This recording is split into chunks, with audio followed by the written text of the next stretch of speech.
করে বসেছে। জমা তোমার স্তন সুধাও কোনোদিন শেষ হবে না। হরিবল। আমাকেও কোনোদিন তুমি তোমার গোপালের সেবায় লাগাবে না। হরিবল হরিবল। মনে মনে আক্ষেপ করে বসেছে। কেন? মায়ের স্তন সুধা তো ফোরাবে না, আর ওই স্তন সুধা না ফোরালে আমি তো গোপালের সেবায় লাগতে পারবো না। এটা হলো বৈষ্ণবের বৈষ্ণব দর্শন। দুগ্ধের কথাও বৈষ্ণব বোঝে। যখনই দুগ্ধ অভিমান করেছে, মনে মনে ভাবছে আমি যদি গোপালের সেবাই না লাগলাম তাহলে আমার এই দুগ্ধ রেখে কড়াইতে থেকে আমার কি লাভ? আমি আহুতি দেব ওই অগ্নির মধ্যে নিজেকে। যখনই দুগ্ধ অভিমান করে উতলে উতলে যখনই অগ্নির মধ্যে পড়তে চলেছে, মা যশোমতীর লক্ষ্য গিয়েছে যে উনুনে আমি দুগ্ধ বসিয়ে এসেছি।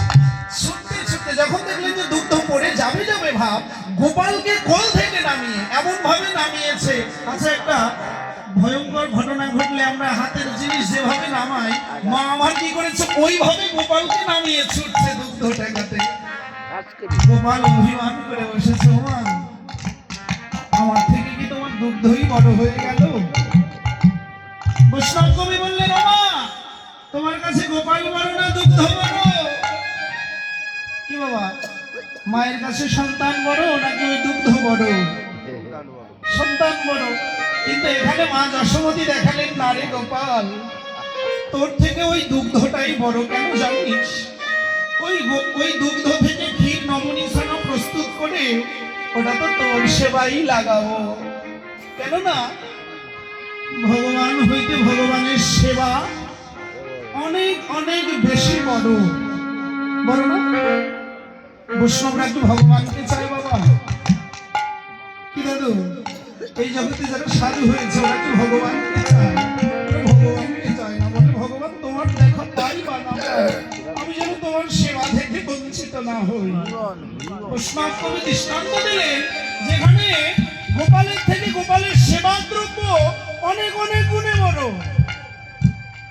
গোপাল এবার দুগ্ধ এবার নিজের ভুল বুঝতে পারলেন। হায় হায় রে, আমি বড় অপরাধ করে ফেললাম।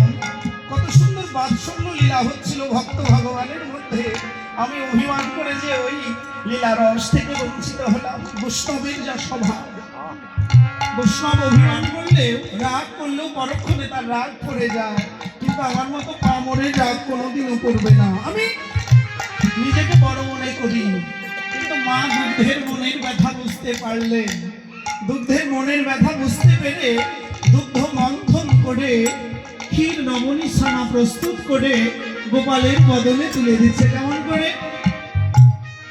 মা দিল দুকর ভরিয়া এ ক্ষীর নবনী দুখানা ভরিয়া এ ক্ষীর নবনী যশোদা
গোপালের মনোবাসনাও পূর্ণ হলো, ক্ষীর নবনী ছানার মনোবাসনাও পূর্ণ হলো। গোপাল যখন দেখলে যে মা তো আমার সেবার জন্যই আমাকে ফেলে চলে গিয়েছিল, এবার মনের আনন্দে নবনী সেবা করছে। কেমন করে? ও বসিয়া